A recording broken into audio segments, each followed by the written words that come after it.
Hello students, इस video में हम करने वाले हैं topic weight of an object on the moon from chapter gravitation.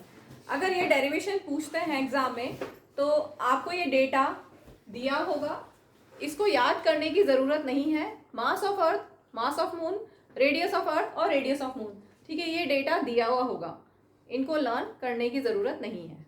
अब स्टार्टिंग के स्टेटमेंट्स क्या होंगे? Let M be the mass of object, ठीक है। अब वो जो ऑब्जेक्ट है जिसका मास स्मॉल एम है उसको हमने अर्थ पे रखा तो उसका कुछ वेट आएगा, फिर हम उसको मून पे ले जाएंगे और वहां पर भी उसका कुछ वेट आएगा, फिर हम उनका रेशियो निकालेंगे। क्या निकालेंगे हम? Weight of an object on the moon. Weight of an object on moon कितना होगा अर्थ के रेस्पेक्ट में? ये मैंने लिखा है W और सबस्क्रिप्ट में लिखा है M मून के लिए, ठीक है। Weight of an object on moon earth के रेस्पेक्ट में कितना होगा वो हम यहाँ पर डिराइव कर रहे हैं। तो हमने एक ऑब्जेक्ट लिया है जिसका मास है small M. Let small M be the mass of object, ठीक है। डब्ल्यू एम क्या है? वेट ऑन द मून, और W E weight on earth. Capital M, subscript में एम लिखा है, मास ऑफ मून, ये सबस्क्रिप्ट में एम क्या शो कर रहा है? मून, ठीक है। और कैपिटल एम क्या शो कर रहा है? मास। तो मास ऑफ मून, ऐसे ही radius of moon R M, radius of moon, और m हमने अर्थ का मास m ले लिया और उसकी रेडियस r ले ली। तो अब हम पहले यूनिवर्सल लॉ ऑफ ग्रेविटेशन, हमारे पास फॉर्मूला क्या था? मेन फॉर्मूला था F equal to G m1 m2 upon D square. ये है यूनिवर्सल लॉ ऑफ ग्रेविटेशन, ठीक है। और वेट क्या होता है? Weight is a force with which object is attracted towards the centre of the earth. अगर आप अर्थ पे हो तो, अगर आप मून पे हो तो मून पे वेट क्या होगा? Force with which object is attracted towards the centre of the moon, ठीक है। तो वेट मून पे कितना होगा?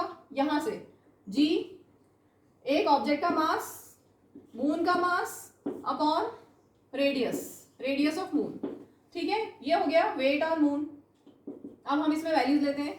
g और m की हम वैल्यू नहीं लेंगे क्योंकि capital G universal gravitation constant 6.67 into 10⁻11 newton metre square पर kg स्क्वायर फिक्स है, कांस्टेंट है, तो उसको वो कैंसिल हो जाएगा, इसलिए हम नहीं ले रहे। और मास ऑफ ऑब्जेक्ट कुछ भी हो वो भी कैंसिल होगा, इसलिए हम g और m को एज इट इज रख देंगे, ठीक है। अब मास ऑफ मून कितना है? ये 7.36 इंटू 10⁻22 और अपॉन में है रेडियस ऑफ मून 1.74 इंटू 10⁻6 और इसका स्क्वायर, ठीक है। अब अगर आप इसको सॉल्व करते हो, ये वाला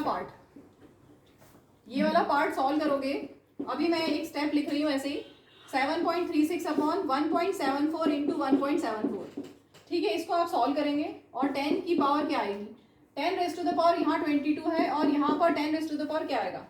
यहाँ पावर 6 है और फिर उसका स्क्वायर है, तो 6 का स्क्वायर करोगे मीन्स पावर 6, उसके ऊपर पावर 2, तो 6 2 12, ठीक है, पावर 12 और gm एज इट इज, ठीक है। तो ये कितना हो गया? इसको अगर आप सॉल्व करते हो तो आपको कितना मिलेगा? बताना कितना मिलेगा? 2.431 इंटू 10⁻10, ठीक है। इनको जब आपने सॉल्व किया, कैलकुलेट कर लेना, ठीक है, तो अब मिलेगा 2.431 और यहाँ पे पावर्स देखो, 10 की पावर 22 और यहाँ 10⁻12। डिवीजन में क्या होता है? पावर्स सब्ट्रैक्ट हो जाती है, 22 माइनस 12 करोगे तो 10 आ जाएगा, ठीक है, इंटू gm। तो ये हो गई wait of object on the moon, इतना आ गया। सेम ऐसे ही हम अर्थ पे निकालते हैं। Weight of an object on अर्थ क्या होगा? g mass of object into mass of earth upon radius of earth का स्क्वायर।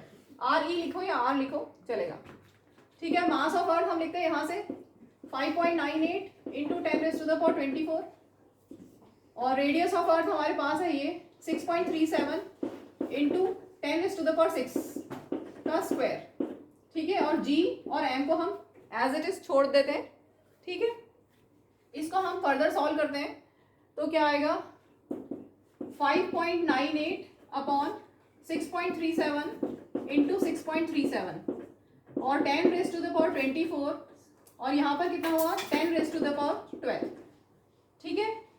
यहाँ पे पावर 24 है, यहाँ पर पावर 12 है। 5.98 अपॉन 6.37 इंटू 6.37 और 10 की पावर क्या होगी? 24 और डिनोमिनेटर में है 10⁻12। जब बेस सेम होता है तो डिवीजन में पावर सब्ट्रैक्ट होती है, तो 24 माइनस 12 दैट इज 12, ठीक है। इसके बाद इसको सॉल्व करने से आएगा कितना आएगा?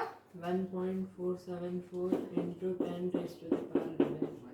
ठीक है, मैं यहाँ पे थोड़ा चेंज करके लिखती हूँ. इनको जब डिवाइड करोगे तो तुम्हें मिलेगा शायद इतना मिलेगा 0.1474 into 10 raise to the power 12 GM. इसको अगर हम 10 रेज़ टू द पावर 10 की फॉर्म में लिखेंगे तो क्या होगा? देखिए हमारा एम है कि कैंसिल, क्योंकि हमें रेशियो निकालना है तो हमें कैंसिल करना रहेगा. तो यहाँ 10 रेज़ टू द पावर 10 है तो यहाँ पे 10 रेज़ टू द पावर 10 बनाते हैं.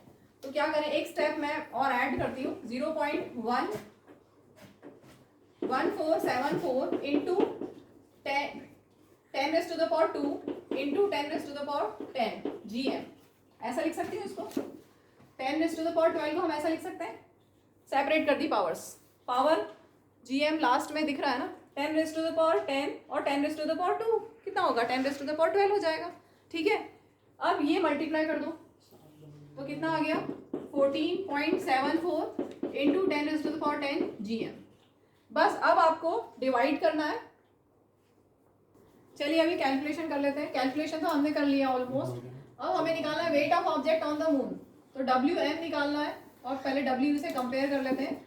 WM हमने निकाला है 2.431 into 10 raise to the power 10 GM और ये हमारा आया है 14.74 into 10 raise to the power 10 GM. ये पूरा कैंसिल हो गया. GM कैंसिल हो गया. बचा क्या? 2.431 upon 14.74. Approximately this will come out to be 0.165. और अगर हम इसको 1 अपॉन में लिखेंगे तो ये अप्रॉक्सीमेटली 1/6 मिलेगा. 1.1. अगर आप चाहो तो ऐसा भी कर सकते हो. ये स्टेप ना करके दिस डिवाइडेड बाय दिस कर लो. क्या करो? 14.74 डिवाइडेड बाय 2.431. अगर ये आप कर लेते हो तो आपको डायरेक्टली 6.06 मिल जाएगा. मतलब नीचे डिनोमिनेटर में 6.06 मिलेगा. ठीक है, या फिर अगर आप ऐसे करते हैं तो ये आपको मिला 0.165. इसके बाद अपॉन 6 करना है. इसको हम लिख सकते हैं 1/6. So weight of object on moon is 1/6 weight of object on earth. ये